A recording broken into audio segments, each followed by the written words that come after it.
Good morning, dear students.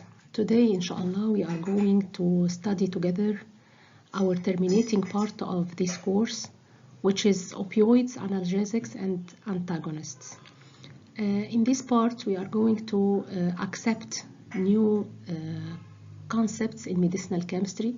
We are going to find chemistry-wise what is the exact meaning of mixed agonist-antagonist. How can one drug fit the receptor either as an agonist and at the same time fitting the same receptor as an antagonist. We are going to study how was the development of different opioids to try to simplify their structure. It's very important to notice that we reached the easier methods for synthesizing these drugs. You are going to understand this all. I hope you enjoy the lecture. What is nociception? What is the meaning of antinociceptives? Nociception is pain. Antinociceptives are those analgesic drugs. At the time, they were named as narcotic analgesics. Now it's better to name them as opioid analgesics because the term narcotic comes from the name narcosis. The word narcosis means loss of consciousness, and it has been associated by time with the addictive properties that is known that opioids can cause it due to their effect on CNS.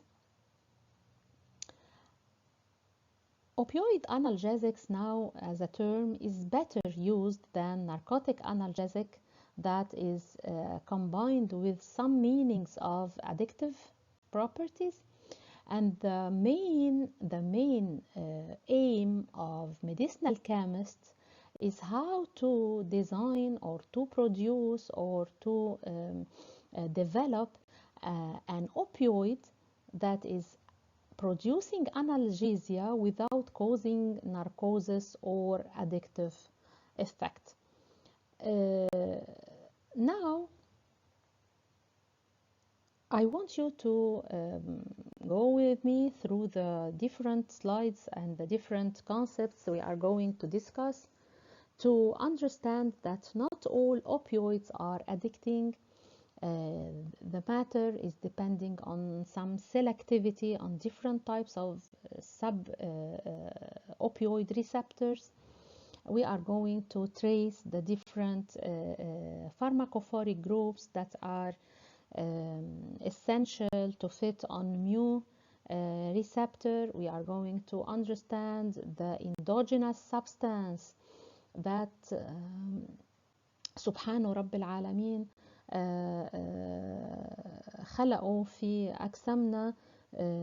هل الأنالجيزيا الطبيعية في أجسامنا بتكون produced from opioid morphine مثلا, morphine derivatives that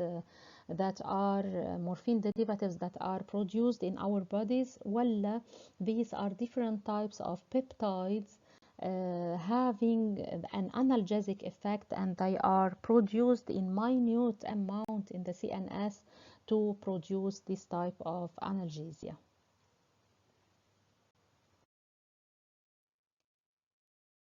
Coming to the difference between the term opiates and opioids. Nowadays we are using the term opioids.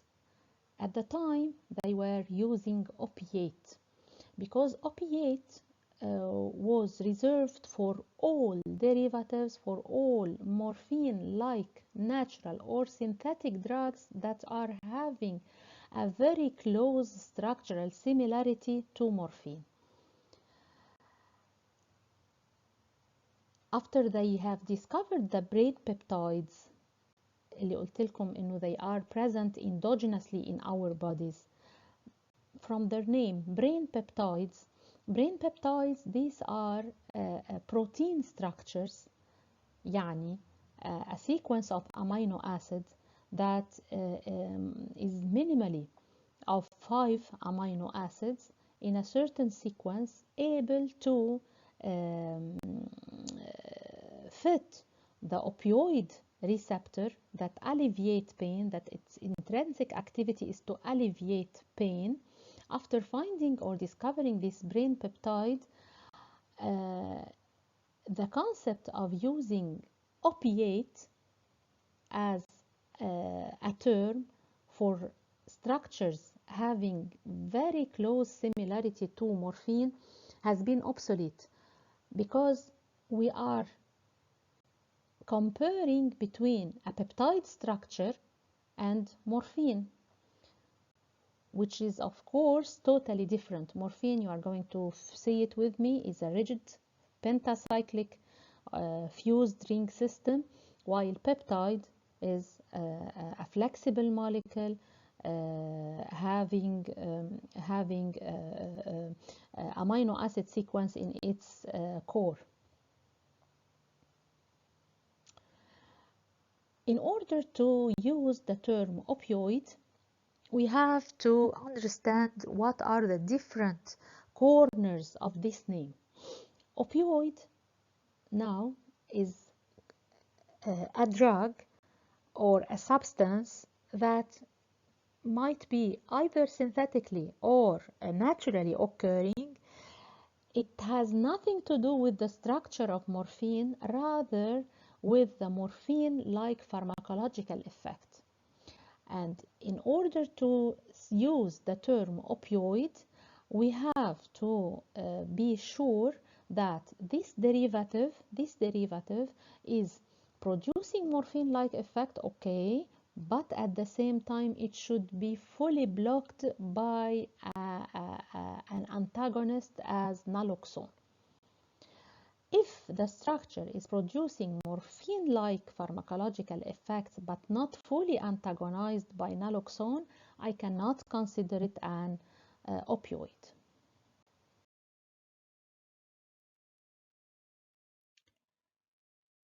I mentioned opioid peptides. I mentioned that these derivatives are endogenously synthesized and produced in our bodies in order their main function is to alleviate pain. These opioid peptides are mainly, and first when they have been determined, they were known as pentapeptides, as metenkephalin or leoenkephalin. Metenkephalin and leoenkephalin. What is the difference between them? Please have a look here. It's a pentapeptide starting with tyrosine, glycine, phenylalanine, and methionine. Or this methionine is replaced with leucine, and in this case it's leoenkephalin.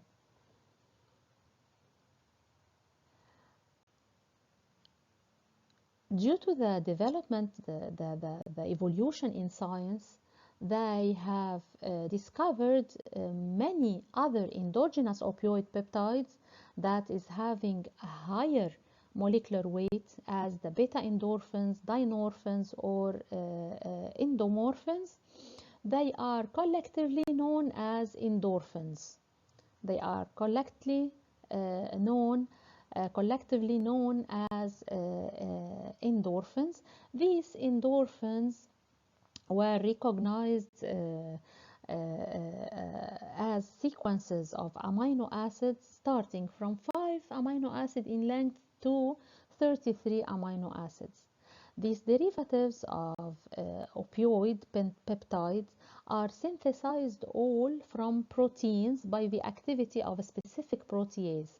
That's to say that the parent structure of these peptides are larger proteins. The precursors are larger proteins that by the activity of proteases they are degraded and cleaved to produce different types of opioid peptides. All are able to fit the opioid receptor, mainly through this pentapeptide residue that is metenkephalin or leoenkephalin. Their activity, you are going to learn this in pharmacology, is either through spinal or supraspinal sites, and some of them are producing their effect peripherally through peripheral mechanism to control the inflammatory process. Let's have a look on the basic part, the main part, the core part of opioid peptides, as I told you, which is the metenkephalin or leoenkephalin part. The structure in front of us now is describing the metenkephalin, where a red part, as you can see it, is a tyrosine part. It's a tyrosine residue. This tyrosine is related to glycine, phenylalanine, and at the end methionine. Analyzing the structure, we can notice that this metenkephalin is primarily fitting on the receptor through its OH group that of course will precipitate hydrogen bonding complementary to the receptor, van der Waals forces of attraction through the tyrosine phenyl group, and of course this amino group that will be positively charged inside the physiological pH will complementary fit an anionic site. A distance or a spacer of 2 atoms, carbon atoms, between the phenyl and the amino is certainly needed to be to afford a certain interatomic distance suitable for both groups to be hosted on the receptor. This extra phenyl group that is presented by the phenylalanine residue, this phenyl group is again having another chance for van der Waals forces of attraction on the receptor, and that's why, and that's how metenkephalin is able to fit opioid receptor. Can we replace tyrosine in this metenkephalin with another amino acid? I think you have the answer. As long as tyrosine is having 3 main pharmacophoric groups, tyrosine cannot be replaced. It is essential for activity. This phenolic hydroxyl group as well as the amino group are basically involved in enkephalin receptor interaction.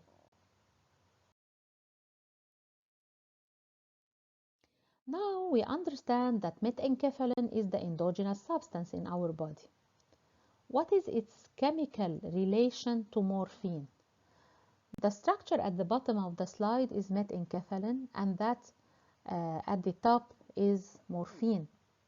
As you can see that morphine is constituting 5 rings in a fused manner, having restricted rotations. It's a rigid structure that is totally different from the pentapeptide structure that is flexible in nature, having free rotation around single bonds everywhere. But what is the main resemblance? The main resemblance is the red part. Please trace it. You are going to see that they are sharing a part that is essentially needed to fit the opioid receptor.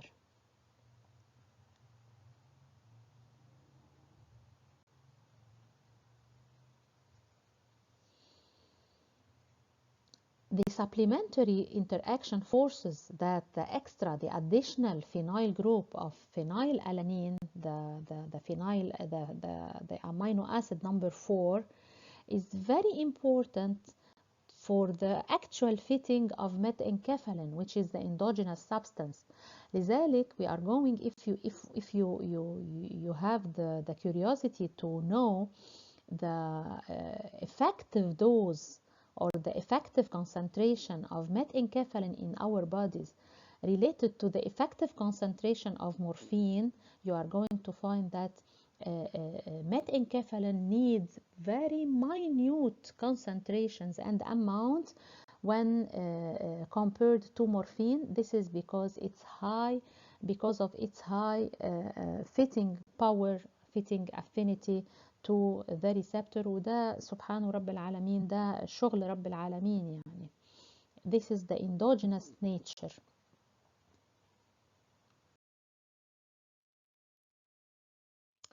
Another point I want you to understand is the optical activity of either methencaphalin or morphine. As we all know that all amino acids that are endogenously present in our body are of the L type. They are not dextro.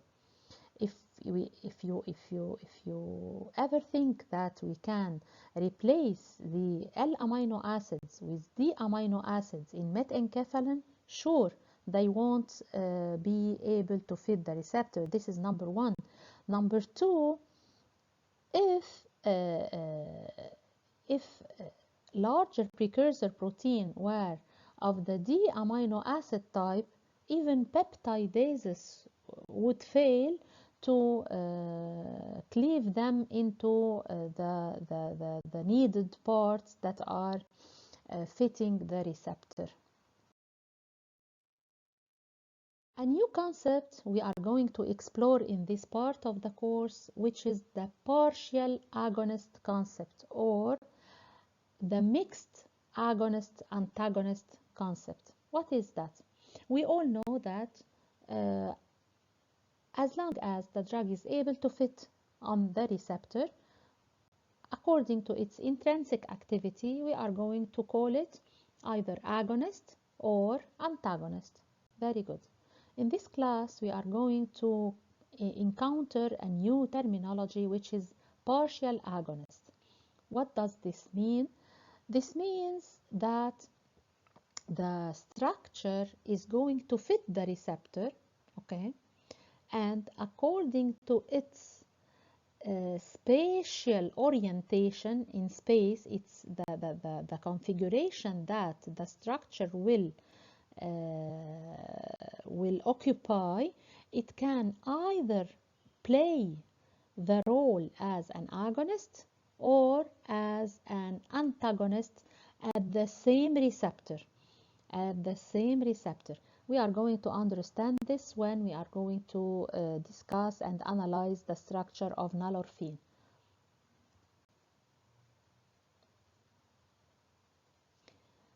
As I told you that there are subtypes of the opioid receptors in our body. We have the mu receptor, delta receptor, kappa receptor. You are going to learn all of this in the pharmacology course. Different types of opioids are having different specificity and efficacy at the different subtypes. We can find that some opioids are having better affinity on the mu receptor rather than on the kappa receptor, and so on. As I told you that nalorphine is the main structure, we can study the concept of partial agonist on it, and we are going to find how is nalorphine is able to play both activities on the same active site of the receptor. In this slide, we are going to understand this concept. The structure is known, the compound is known as nalorphine. And I want you always to relate the name to the structure. It is called nalorphine, يعني N-allyl morphine. Morphine is simply having a methyl group here. While nalorphine, this methyl is substituted for an allyl function. Allyl having this double bond as we can see it. Please have a look to the structure and try to understand complementary the structure of the receptor. As we told before, the OH is responsible for a hydrogen bonding. The van der Waals forces will be achieved by this phenyl function at an interatomic distance spaced away as 2 carbons. We are going to find an N positive. This N, what is this N positive? This is the nitrogen, the tertiary nitrogen of morphine that will be protonated at physiological pH. Then the positive charge is maintained. This nitrogen is going to feed the receptor as an ionic interaction. All these parts are responsible for the agonistic effect of morphine.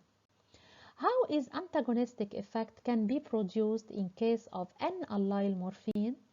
As this N-allyl function is present and we can notice that it is freely rotating, according to its direction, it can acquire an equatorial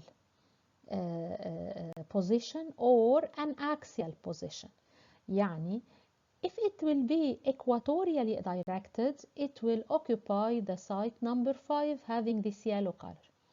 If it will be directed axially, it will occupy this site on the receptor, which is site number 4.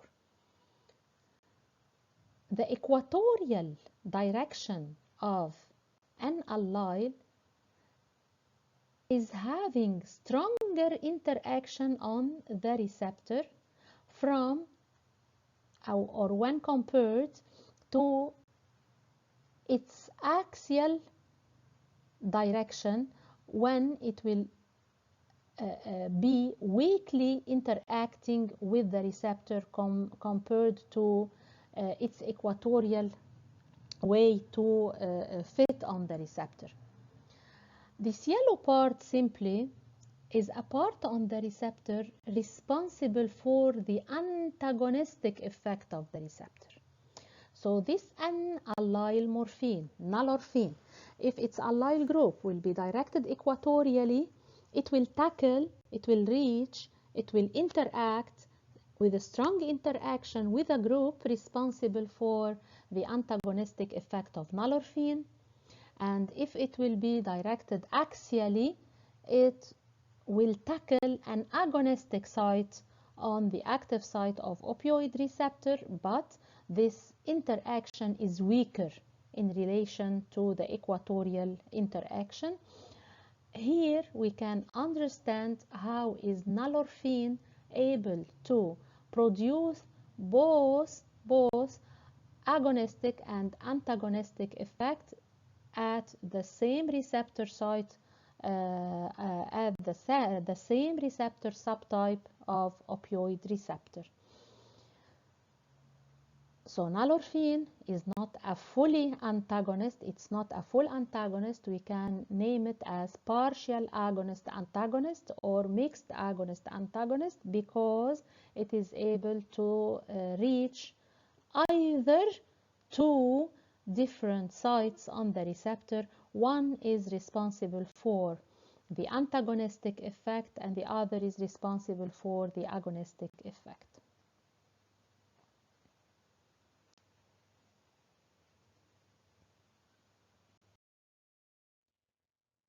Please let's analyze the structure of morphine with its 5-membered ring structure having a rigid conformation.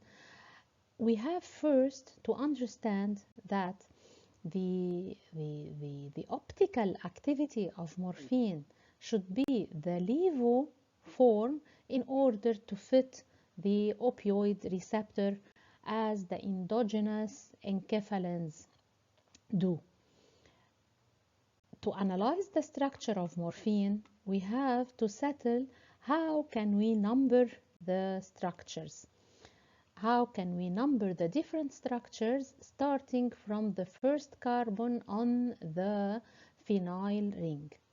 So the phenyl ring we are going to number the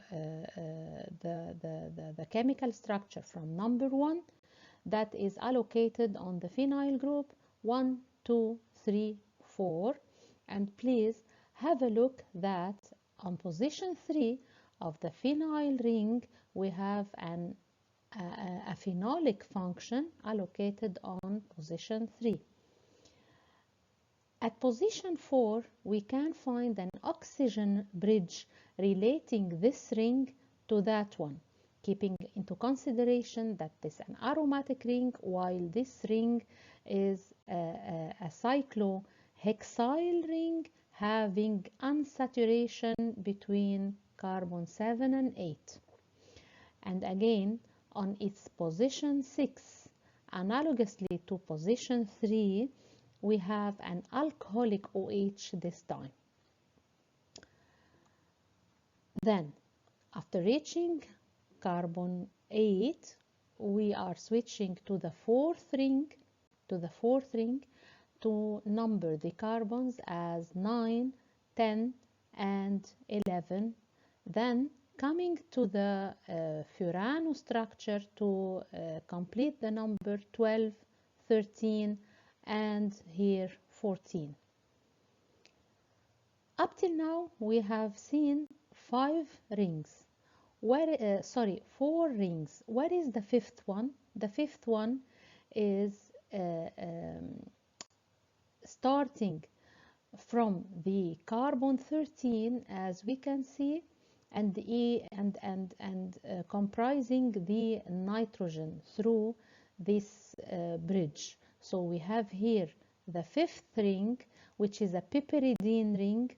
We are numbering it as 15, 16. This is the number. These are the numbers that were missing on the structure of morphine. And finally, this nitrogen is a tertiary nitrogen substituted with a methyl function. A simpler way to express the rings and numbers on morphine is using letters for the different rings. So the phenyl ring will be ring A, and then the one that is directly attached to it is ring B here, and then ring C, and the oxygen bridge is specifying the ring E, and finally the ring D that is comprising the piperidine and the methyl substituted nitrogen.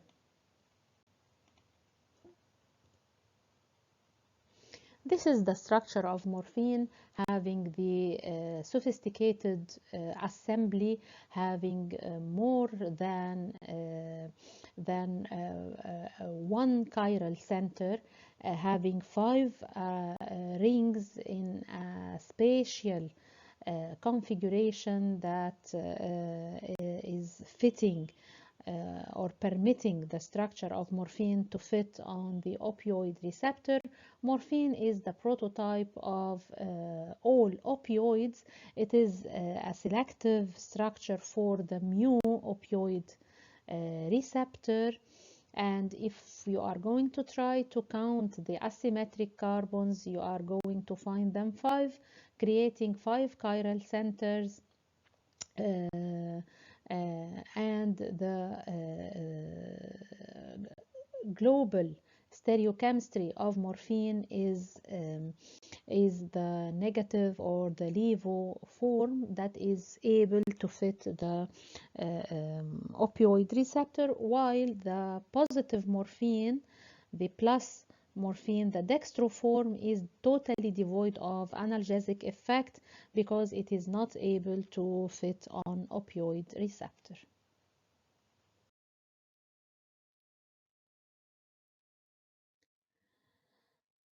Now it's our turn to study the main problem or the main drawback, the main disadvantage of morphine structure, and to understand the rationale of medicinal chemists why they have tried to develop the structure of morphine. As we can see, this sophisticated structure, and as long as it is naturally derived, morphine is not sufficient from its natural origin to satisfy the population that need analgesia. That's why if they are going to synthesize morphine, this process would take a lot of effort, time and money to separate the structure that is the negative morphine that is exactly like the naturally occurring one. In this context, they have started to try to develop the structure, even to create certain minor changes on the structure of morphine. In this chapter, we are going to understand why they tried to simplify the structure of morphine from this sophisticated five-membered, five fused rings into simpler form. Of course, this was to limit the time, effort, and cost of producing analgesic agents related in structure and in activity to morphine. If we want to develop different structures than morphine, maybe for their better pharmacokinetic and pharmacodynamic attitude, of course we are restricted to approach its pharmacophoric groups. And as I told you before, the pharmacophoric groups of morphine are mainly this phenyl ring, the ring A, having the 3-phenolic OH, and at an atom spacer, 2-atom spacer away, we find the nitrogen, this nitrogen that is similar to that of metenkephalin. According to changing the structure of morphine with minor changes without touching its pharmacophoric groups, the different intrinsic activity and affinity to the receptor sure will differ according to the change in structure and in relation to the receptor subtype.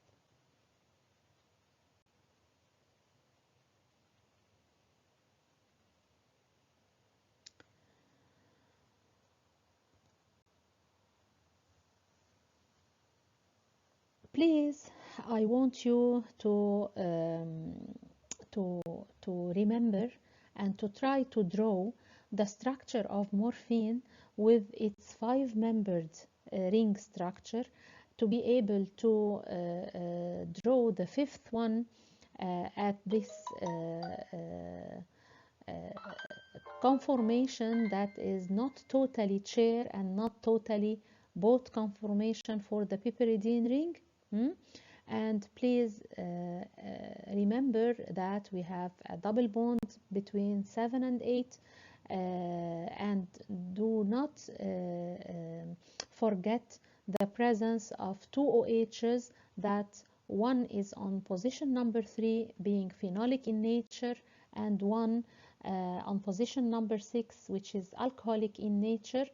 And recognize that the nitrogen on at the piperidine level is bearing one methyl group, rendering it a tertiary nitrogen.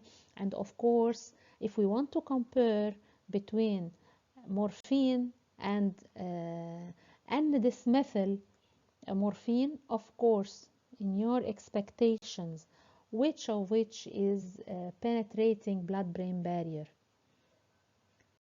we have proportionality with lipophilicity, so that the tertiary nitrogen in morphine will enhance the lipophilicity compared to the N-dismethyl morphine when it lacks the presence of this methyl.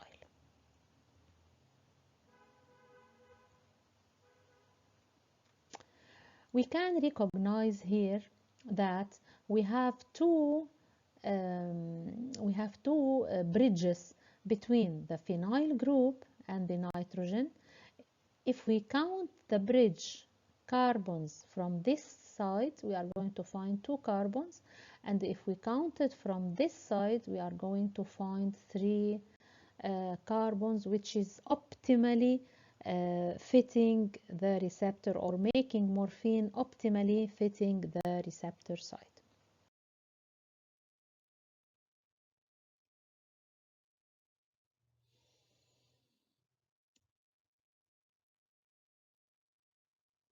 We are going now to emphasize on this nitrogen and its importance in all morphine analogues. As I told you, the presence of a tertiary nitrogen on morphine is optimum. If this morphine will be dismethylated, or the methyl group will be substituted for a hydrogen, of course its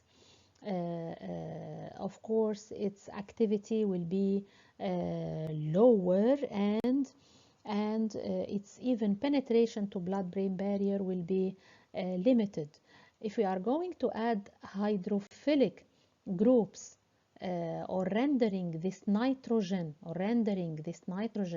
quaternary, يعني if we are going to add a methyl, of course this nitrogen will carry a positive charge, and of course it won't be able to penetrate blood-brain barrier, as well as if we convert this nitrogen into N oxide, again it won't be able to cross blood-brain barrier, and this product will be an inactive product.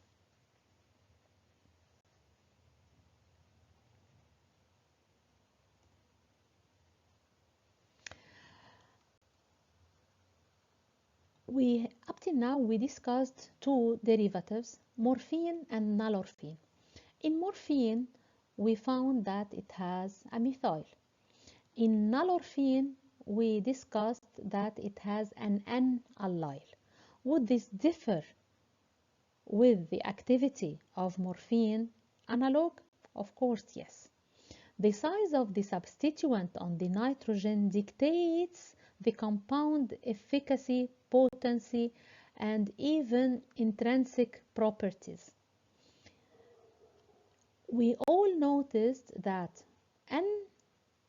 N-methyl derivative, which is morphine, is totally agonistic, while the allyl derivative was having partial agonist-antagonist properties. So changing the substituent on the nitrogen will enhance and affect, of course, the pharmacological effect of the morphine analog.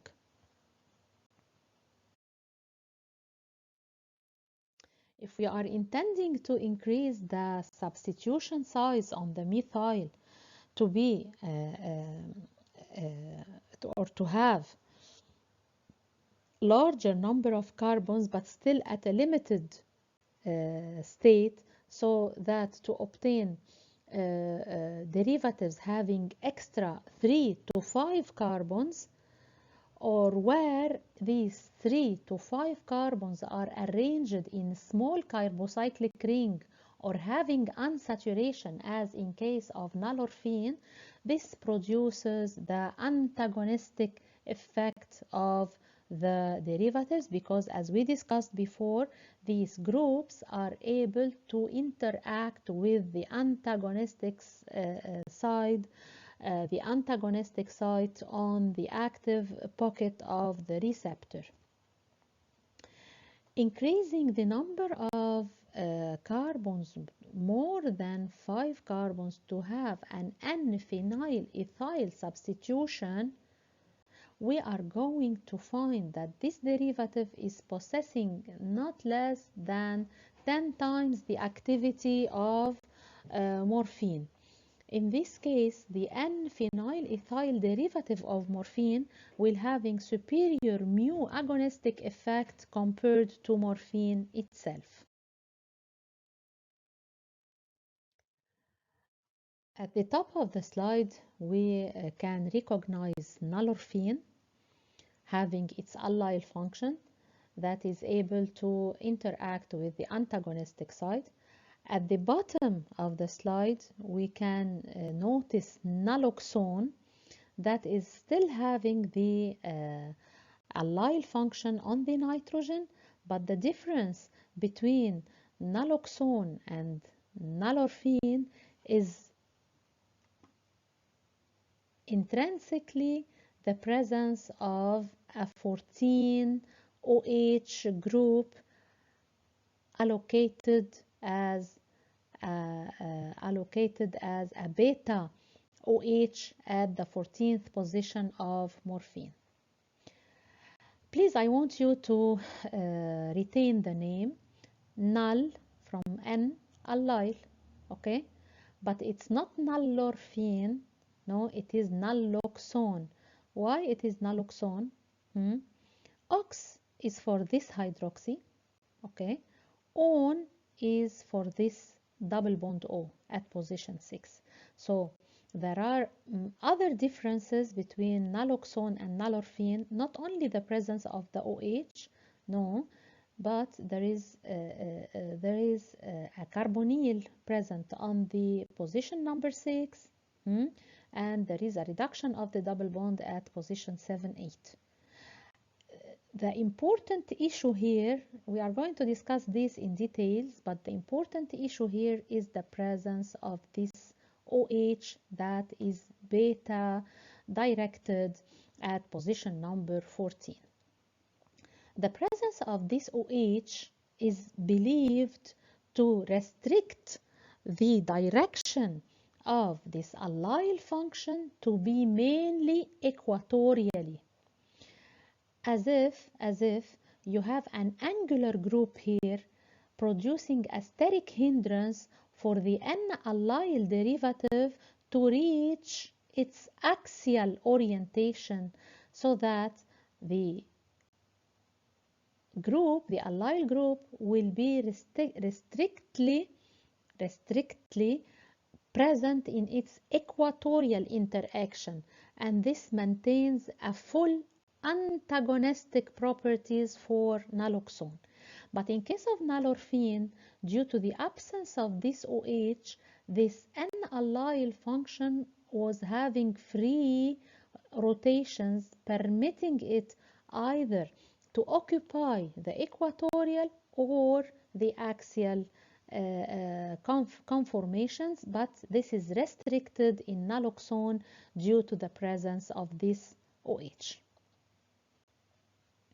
So naloxone is a pure antagonist at all receptor types, while nalorphine is possessing partial agonistic antagonistic effect or mixed agonistic antagonistic effect, and now we can understand the reason behind this.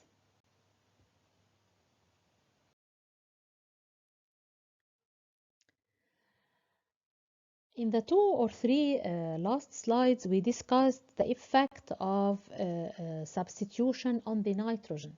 Now we are going to discuss the effect of the 3-hydroxy group, that is a phenolic one that will be involved in hydrogen bonding interaction with the receptor. To understand the importance of this group, it's very important to study the codeine structure. Codeine structure is a morphine structure, but its OH is methylated. يعني the oxygen is present, but its hydrogen is substituted for a methyl. And as we told you before, that this OH is an important pharmacophore for the structure to achieve a hydrogen bonding interaction on the receptor. In codeine, lacking the OH, it is having no fitting potential on opioid receptor. But you are going to tell me that codeine, doctor, is having an addictive effect, and it is misused by the people for its opioid pharmacological effect. No, codeine itself is possessing no potential uh, for opioid receptor, but its demethylated form after metabolism, its methylated form, the methyl group will be released, and the hydrogen is reachieved by metabolism through oxygen demethylation, producing morphine again, and morphine at that time will be able to fit the receptor.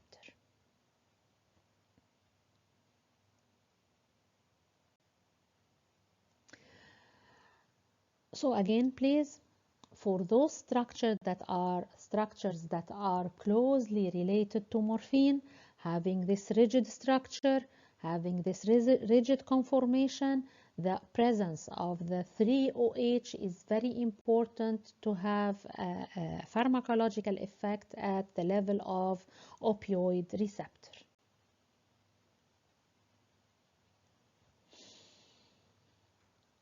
Now I think we can understand why is codeine misused. It is misused because of its metabolic product producing the morphine again, and morphine is the one that is fitting opioid receptor.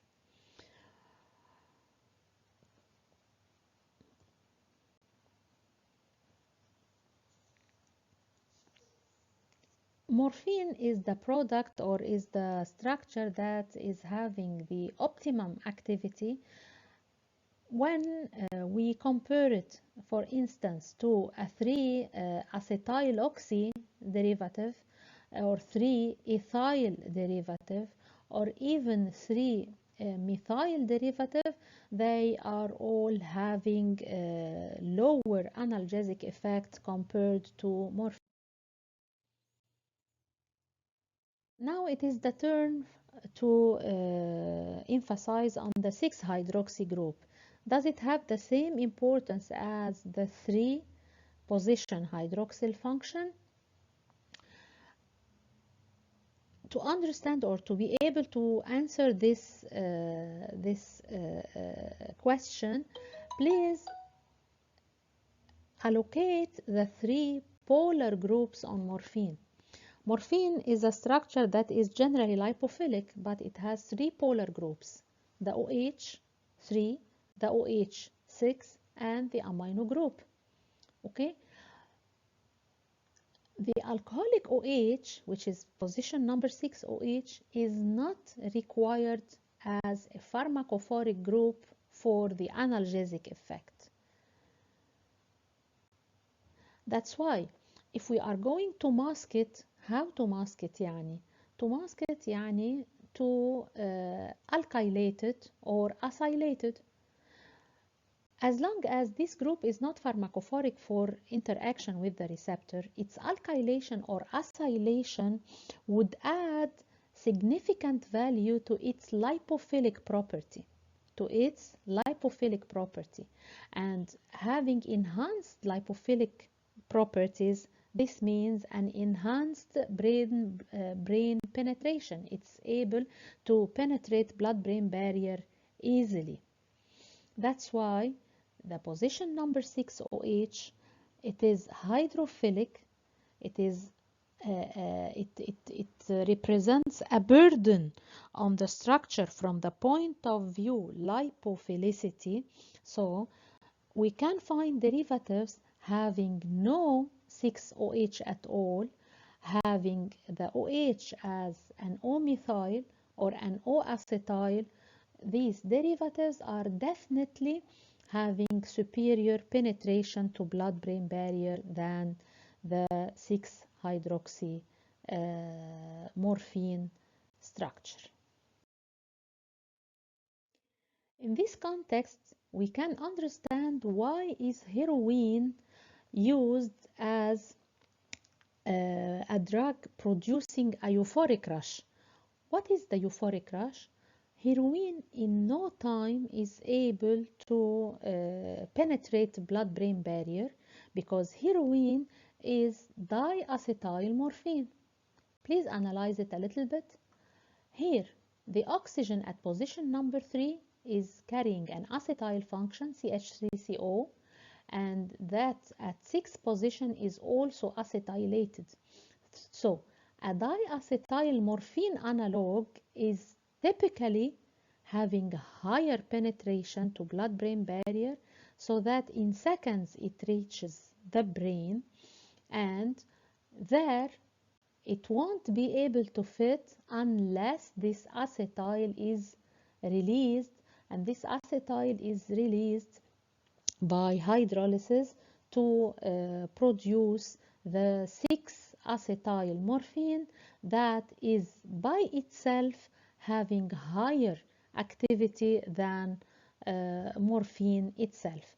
That's why heroin is able to produce what is so-called euphoric rush due to its diacetyl functions that permit it to penetrate very rapidly into blood-brain barrier and at the same time producing the 6-acetyl morphine that is having better mu agonistic effect than morphine itself.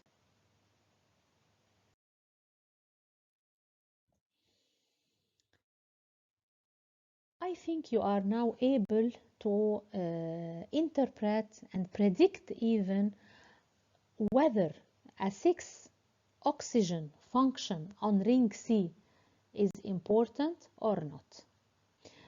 If you compare a drug or a derivative that is having an on function here instead of an all function, you will realize that this is more lipophilic than those possessing an OH, and this increases the activity of the analog. At the same time, we all know that unsaturation are imparting higher levels of hydrophilicity compared to saturation. That's why in this derivative, which is hydromorphone, and please, I want you to analyze the name. It's 7,8 dihydro 6-keto morphine, so that hydro for the hydrogen saturation, morph from morphine, which is the structure itself, but comes here the on, and the on is representing the 6-ketonic function. This structure having this on structure and the saturated 7,8 position is higher, up to 10 times more than morphine itself.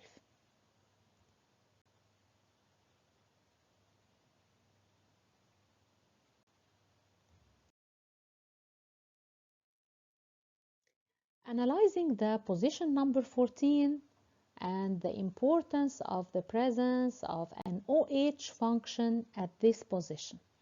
The structure we can see now is oxymorphone. Oxy for this OH, right? Morph for the morphine structure itself, on for this O. That is an on, ketonic in structure. Okay.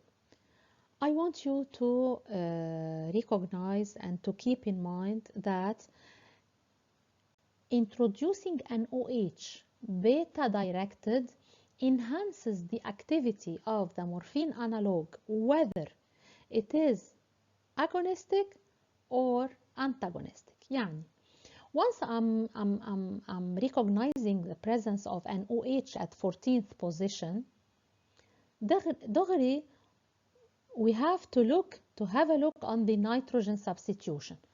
The nitrogen here is carrying a methyl function. So is it agonistic or antagonistic? Is it able to reach the antagonistic part on the receptor as the allyl do? No. That's why this derivative is definitely agonistic. Introducing this OH here, and at the same time putting the ketonic function and reducing the double bond that was present here is augmenting the activity of the structure. Very good. And please remember naloxone. You remember in naloxone this methyl was not a methyl, it was an allyl. And being an allyl, so this allyl will interact with the equatorial interaction that is strong enough to produce the antagonistic effect. And this OH is restricting its axial fitting. So now it is clear the statement I said to you, which is substituting position number 14 with a beta OH will enhance the activity of the structure, whether it is agonistic, having only a methyl on the nitrogen, or having an antagonistic effect, having an allyl group or a small carbocyclic ring. So the presence of this OH will enhance the activity of morphine, and we are going to find that oxymorphone is 10 times having superior activity than morphine itself. At the same time, if it is added to a mixed agonist antagonist زي nalorphine, it will restrict the axial direction of the N substitution, وبالتالي the derivative will be having absolutely antagonistic effect. So this 14 beta hydroxy group, when present, it restricts the antagonistic properties of derivatives having an allyl or unsaturations and carbocyclic rings, and at the same time it stabilizes the agonistic effects of derivatives possessing only a methyl on the nitrogen. Please have the time to look to this scheme representing the metabolic conversion of codeine into morphine, and then to N-dysmethylmorphine or normorphine. And please keep into consideration that losing some of the lipophilic potential, morphine has been converted to normorphine, missing the methyl, and this produced a decreased effect of the metabolite. And please recognize again that these two OHs are liable for phase 2 metabolic effect, and they are readily converted to the glucuronides at 3 or glucuronide at 6 position. When this glucuronide is allocated on position number 3, we are having an inactive derivative, sure, because the OH has been missed. But when it is the glucuronide allocated at the 6th position, of course, still this structure, if it is not eliminated, it is still in its active form because of the presence of this OH.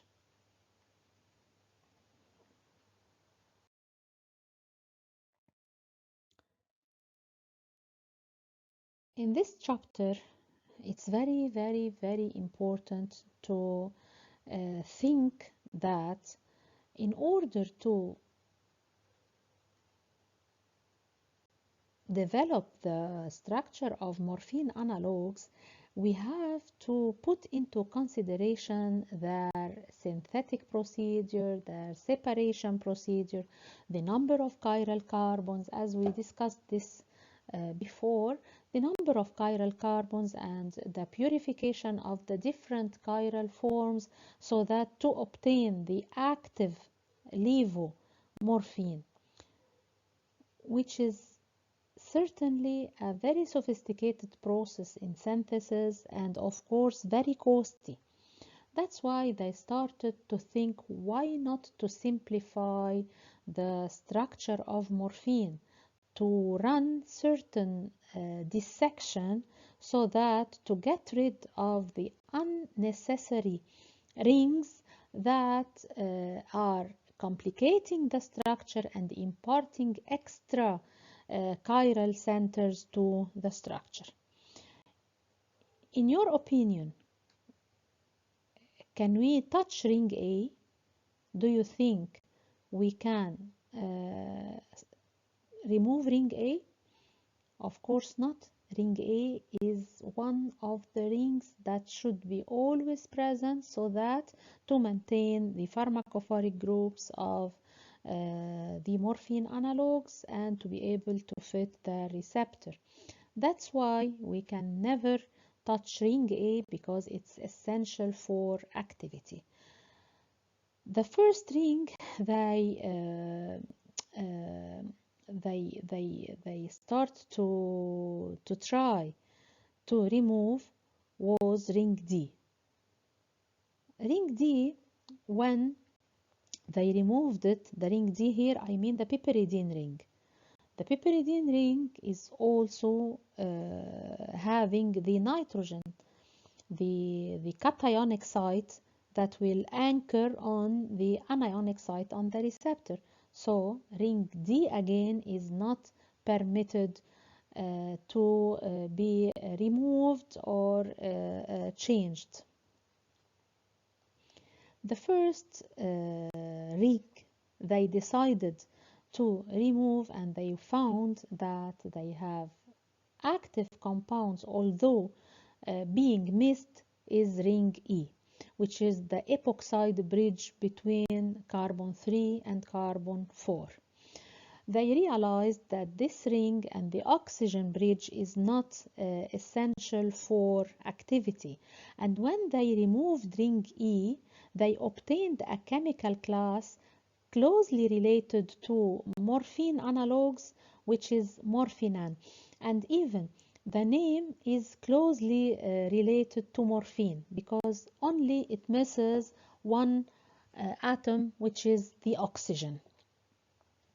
Like morphines, morphinans are active through their levoisomers. Their dextroisomers have nothing to do with the analgesic effect, but they might be useful from the antitussive point of view. So again, ring A is not permitted to be removed or changed. Ring D as well. The oxygen bridge, the epoxide ring, is the only one ring that at first they realized that this bridge is not essential for the activity, and when cleaved this oxygen, or when removed, they got a new chemical class called morphinans that is very related or closely related to morphine. And the active forms of this class are still the levoisomers.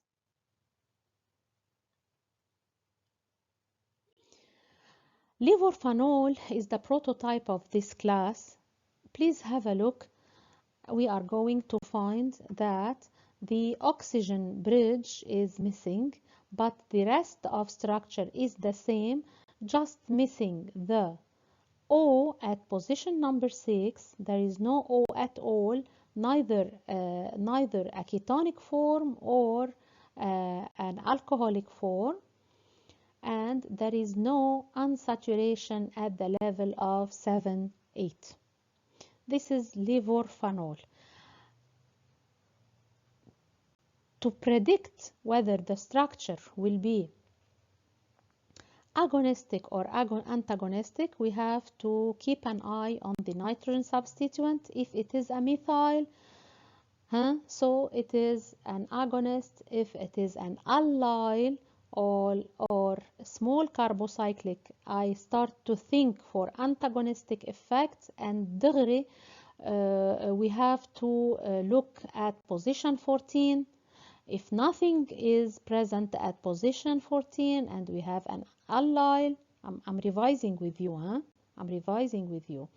And we have an allyl, so the structure will be a mixed agonist antagonist. And if we have a phenyl ethyl derivative, we are talking about a powerful and high potency opioid. The same rules that we settled on in morphine analogs are the same rules to be applied for morphinans.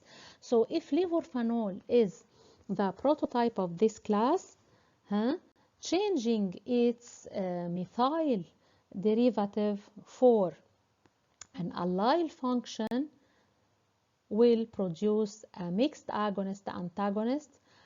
Anchoring the position number 14 or inaugurating it with an OH will produce antagonists. Adding a substituent as phenylethylamine again will produce derivatives that are more potent than morphine, even more than 10 times. The same thing if we are going to substitute this function with an allyl or carbocyclic, the same case as morphine.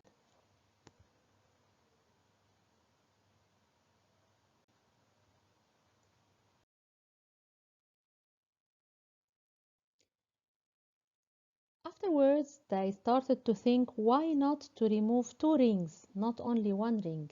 So when they removed ring C and E, they obtained a class of drugs related to morphines, and they called it, or they named it, benzomorphans. And these benzomorphans, we are going to find here that which ring is absent? The ring, huh? The ring, what is this ring? Ring C. So they removed ring E and ring C, keeping the phenyl, the OH, the piperidine structure, and metazocine is the prototype of this class. How to remember the name benzomorphans? How not to be confused between morphinans and benzomorphan? Benzomorphan, the benzene ring is constituting almost third the structure. So in this derivative, this is benzomorphans. Again, the same rules we have learned in morphine, morphinans are applicable to benzomorphans. Finally, they went to simplify the structure of morphine more and more, so that by removing ring B as well, the structure now is only comprising ring A and ring D. B, C, and E are absent. Meperidine is the prototype of this class of how can we name this chemical structure or chemical class? This is phenyl piperidine. Meperidine is the prototype of 4 phenyl piperidines, and fentanyl is the prototype of anilidopiperidine, and both classes are missing not only C and E, they are missing also ring B. The difference between anhydropiperidine and phenylpiperidine, here phenylpiperidines are directly attached through one bond. Here the phenyl and piperidine are separated with a nitrogen, so as the phenyl is not only benzene, it's aniline, so they are called anhydropiperidine. Please have a look to this structure and try to apply the same rules. In case of N-methyl, the structure is agonistic. In case of N-phenyl ethyl, the structure is more and more agonistic. Here we have to remember the extra phenyl group of what? Of phenylalanine in methencephalin. Phenylalanine in methencephalin was adopting a phenyl function that was imparting high interaction forces with the receptor as an additional group. The phenyl of phenyl ethyl derivatives is imparting the same thing, and this is applicable to all derivatives, either morphines, morphinans, benzomorphans, and even these two classes, the phenylpiperidines and anhydropiperidines.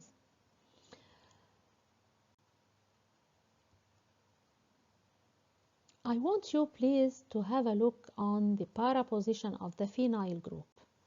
Are you able to see an OH function? Although we have said before that the OH function is essential for activity. Yes, it is essential for activity, as it is very important to be present for rigid structure. But when the structure is that much simplified to be flexible, the OH is not essential to fit the receptor, and we are going to understand this now.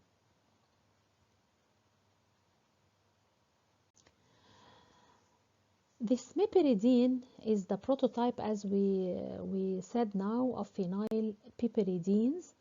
It has reduced activity than morphine itself. It has 1/4 the potency of morphine, but due to its pharmacokinetic properties, it is suitable in childbirth, to produce analgesia in childbirth, because it is not penetrating the placenta, so that they can delivery can be proceeding before the arrival of meperidine to the circulation of the baby. Fentanyl, being very lipophilic and possessing this phenyl function, is showing 80 times the activity of morphine. When they tried to substitute the methyl function of nitrogen with an allyl function, I think you are going to tell me, doctor, we are going to obtain an antagonistic effect. Theoretically, yes, but actually not. And here they decided to understand how is this occurring in all derivatives we have taken in the few slides before. Allyl derivatives were showing antagonistic potential. How in allyl piperidine, in allyl meperidine, this allyl meperidine is having pure agonistic effect, and they realized that this structure, the flexible phenylpiperidine structure, is definitely fitting the opioid receptor in a different manner. I'm going to show it to you now.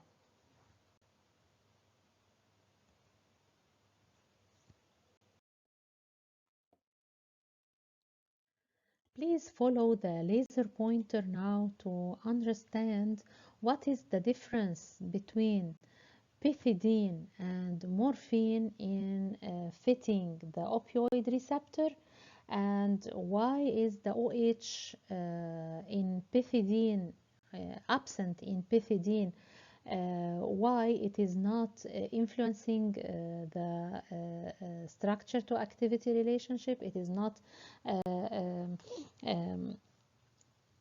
necessarily needed to occupy the receptor, and at the same time we are going to compare all to the met or leoenkephalin.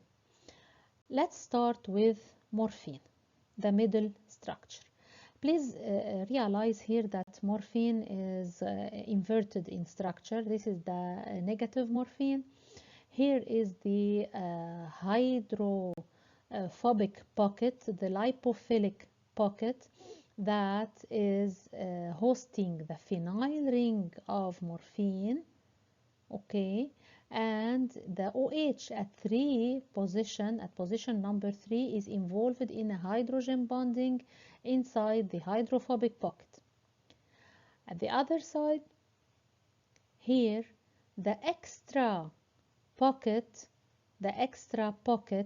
that is not substituted, that is not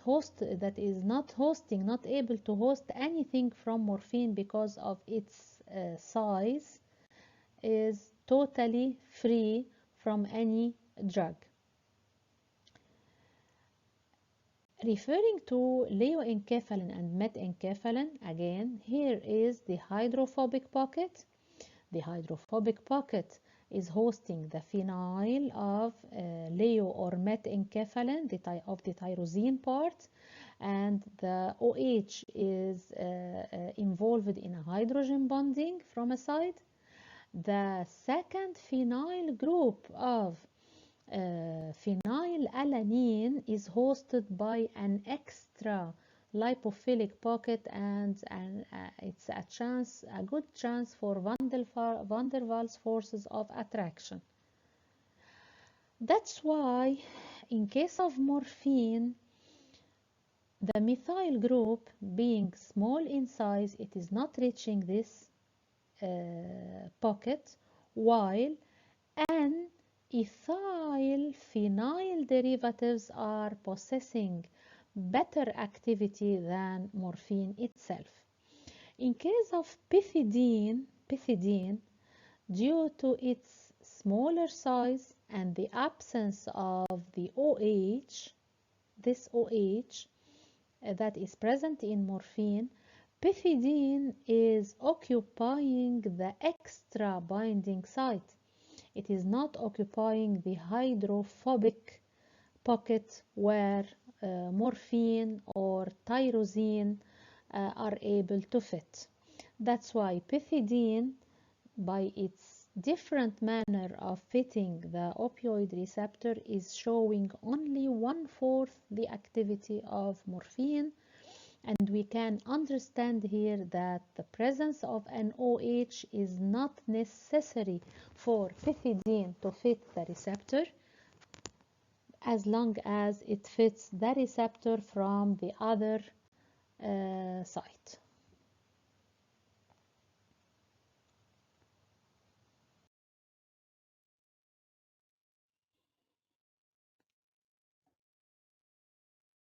To understand now the anilidopiperidine derivatives that are related in structure even to these analogues that have flexible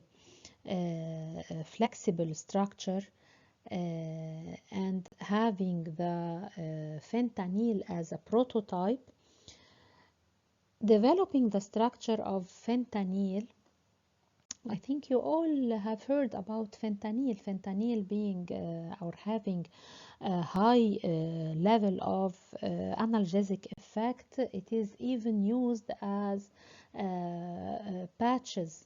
I think you have heard about it. It's used as adhesive patches that a patient is putting on their backs in order to release controlled portions of fentanyl to maintain long duration and continuous analgesic effect. When they started to think why not to develop the structure of fentanyl, they got what is called fentanyl group of analgesics. Fentanyl group of analgesics, when they have substituted the phenyl group, this phenyl group, when it was substituted for thiophene ring and different rings even, and of course selecting rings that are highly possessing heteroatoms like sulfur that is highly penetrable or highly lipophilic, they got derivatives having good analgesic effect and even having higher safety margins like sufentanil. Not only they have substituted the phenyl for a thiophene ring, but also they have substituted the position number 4, 1, 2, 3, 4 of piperidine with a small groups containing oxygen.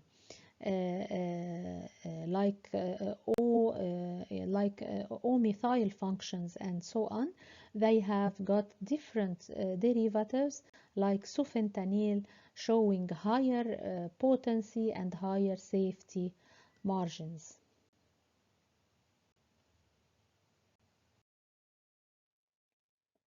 At this level of information, scientists and medicinal chemists started to think why not to cleave the piperidine ring itself.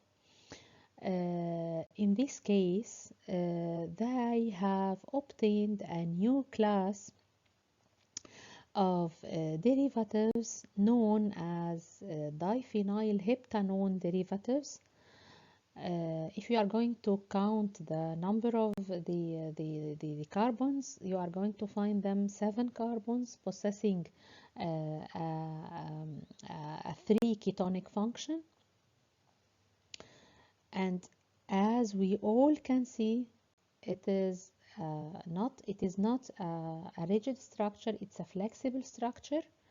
And again, it is missing the OH of morphine. Methadone is always being the prototype of this class. It shows an equivalent pharmacological potency than morphine, as morphine do. Please, I want you to remark the difference, the huge difference and simplicity in structure of methadone compared to morphine structure. Methadone is only having one asymmetric carbon. It is marked as a racemic mixture, although the negative form or the negative isomer is the one that possesses almost the analgesic effect. Methadone, as you can see, it is having oral activity. It has good oral bioactivity. That's why it is administered orally, and it has a long duration of action. Such an oral derivative is very useful for opioid addiction weaning, because as you all know, we have to detach the patient from not only physically from the addiction, but also psychologically and behavior-wise. So switching the patient, specifically if he was administering parenteral drugs, switching the patient from this mode to oral active agents, this is definitely enhancing its weaning velocity, and the patient is depending when even he went home, even when he goes home, he finds that it's possible to administer the drug not necessary as parenteral formulation, but rather orally.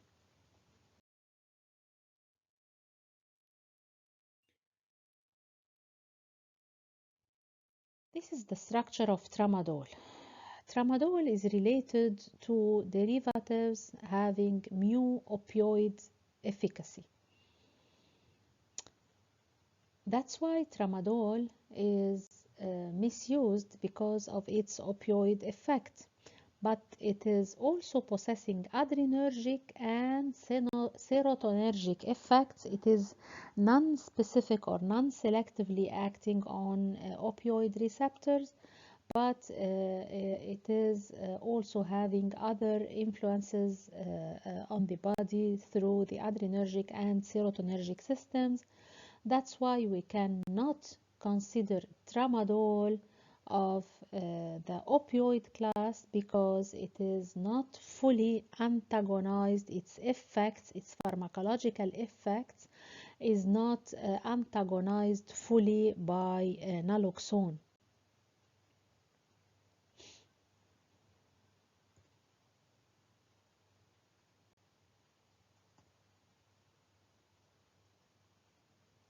We can remark the chiral center in tramadol.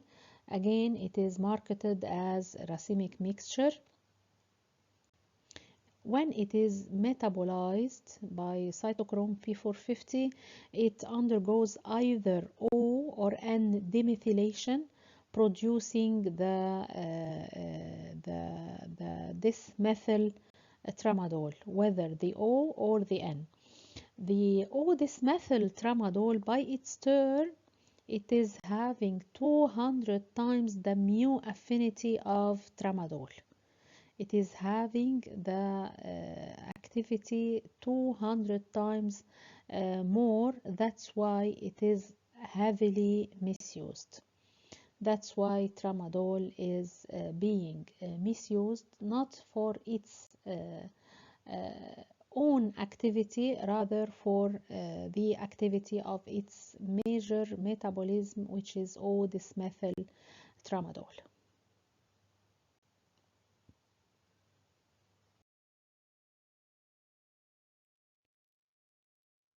Rigidification, on the other hand, is totally the opposite of simplification of structure.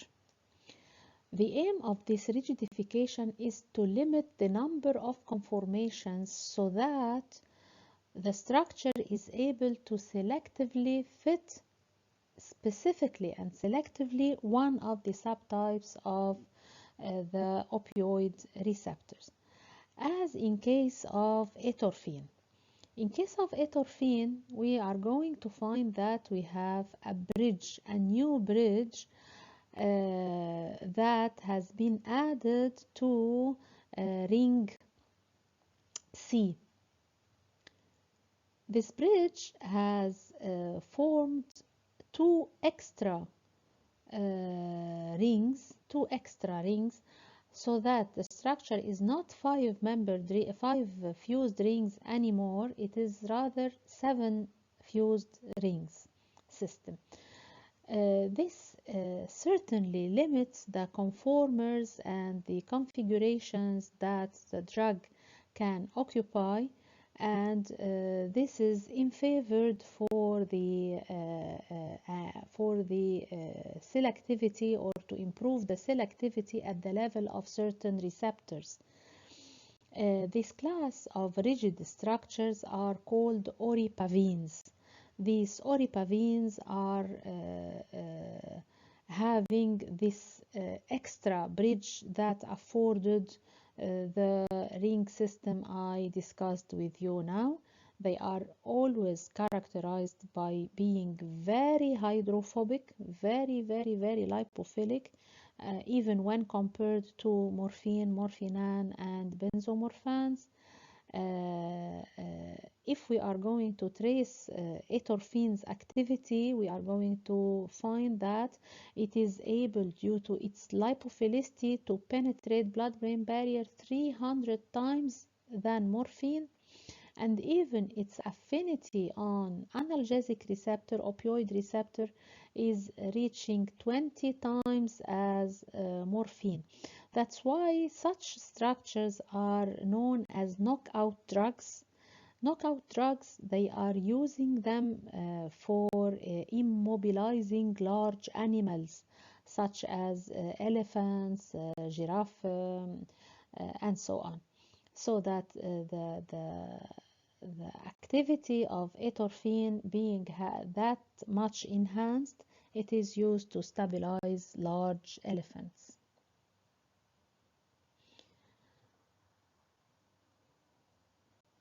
I want you, before going to the next slide, to decide for the activity of this structure. Is it agonistic or antagonistic?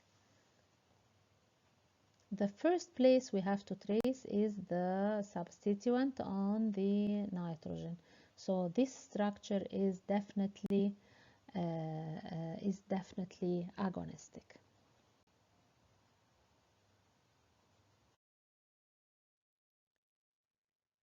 Buprenorphine. Before reading anything, first please have a look on the nitrogen substituent. This is a class of oripavine.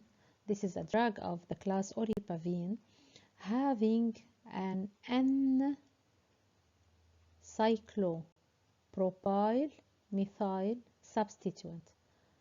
First of all, you are going to think it is sure having antagonistic properties. فعلا buprenorphine is having antagonistic properties, being highly lipophilic. It is having very good bioavailability and penetration to blood-brain barrier.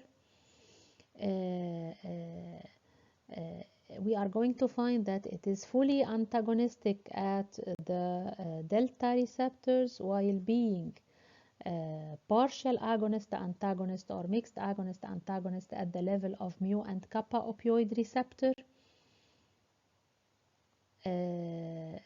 It is one of the important drug, the widely used important drugs in treating addiction and tolerance through the weaning programs.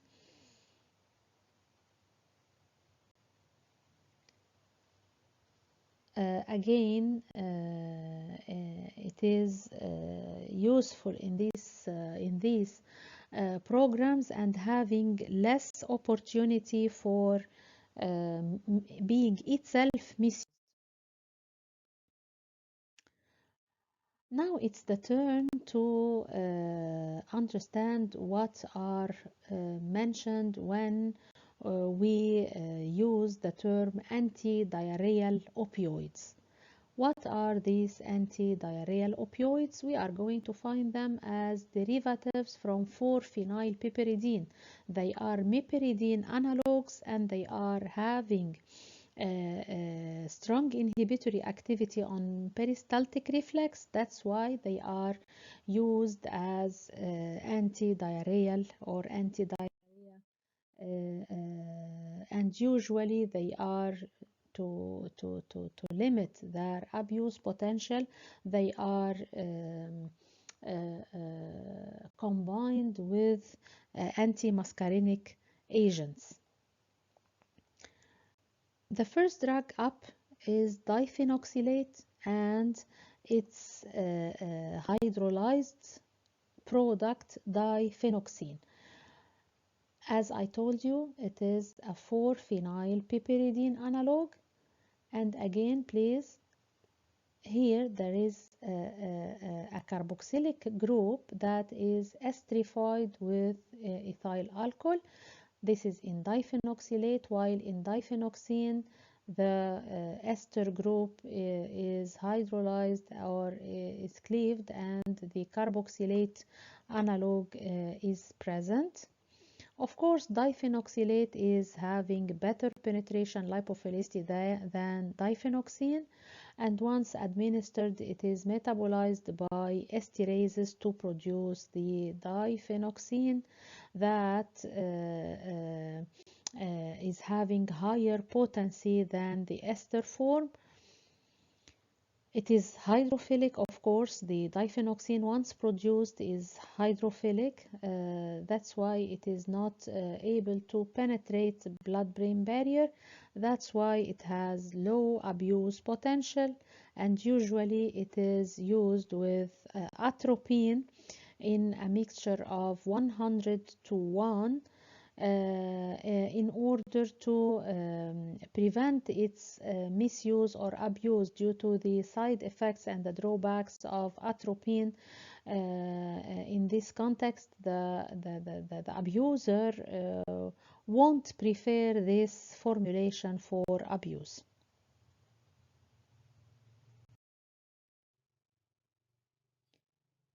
Those opioids used as antitussive, we have codeine as we have seen it before, and one of the class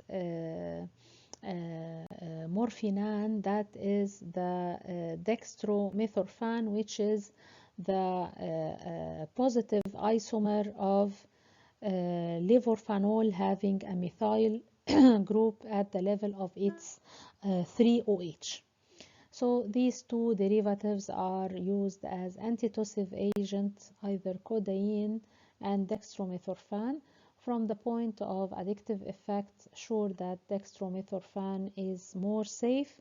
As long as codeine is converted metabolically into morphine, it still represents a criteria for abuse potential.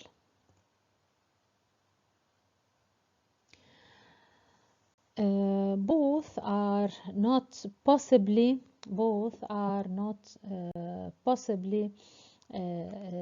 fitting opioid receptor, but codeine, once converted into morphine, it can. But in case of dextromethorphan being positive, even if it is demethylated at the level of O-methyl 3, if it is demethylated, and even it penetrates blood-brain barrier because of its lipophilicity, but still it's positive isomer that is used. That's why dextromethorphan is having no risk for abuse potential. Let's exercise ourselves a little. Let's analyze the structure. I'm going to teach you how, please. The first thing we are going to know is the class. This is having the 5 rings. 5 rings, then its class is morphine. Morphine analog. Very good. We are going first to have a look on the nitrogen substituent, a methyl, then it is an agonist. Now have a look on the OH on 3. Is it available or involved in an acetyl or whatsoever? It is available. So it is going to be able to fit the receptor. At the level of ring C, do you expect such a structure will be having higher activity or not when compared to morphine? Have a look on 2 things. The OH, the hydrophilic one, and the double bond. I am expecting that this structure is being higher in penetration because of the absence of this double bond, but at the level of OH at 6 position, they are equal. To name the structure, it's dihydro. Is it morphone or morphine?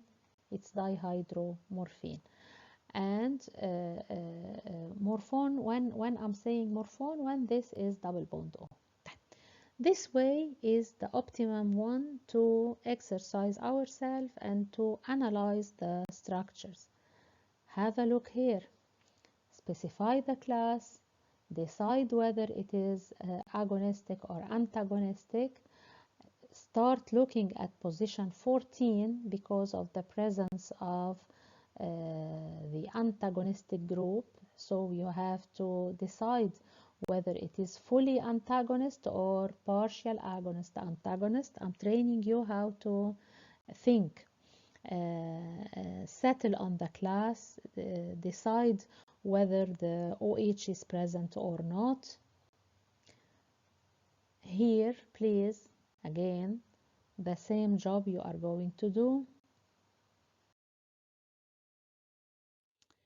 It's important that you as a student be able to categorize the structure you have and to decide whether it is agonistic, antagonistic, uh, uh, having partial agonist, antagonist, to which class it belongs, to remember the name of the classes, and so on.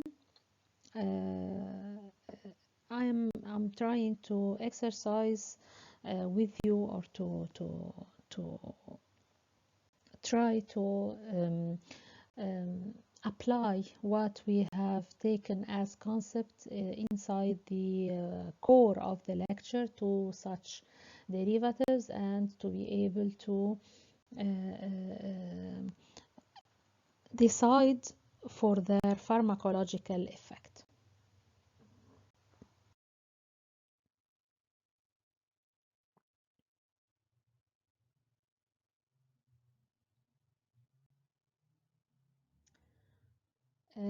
Please, I need also that you can relate the name to the structure as I said before. It's very important. This will help you in studying names better and to be able to remember these structures for longer duration, as you are not only studying the name as it is or studying the structure. Try to relate names to structure.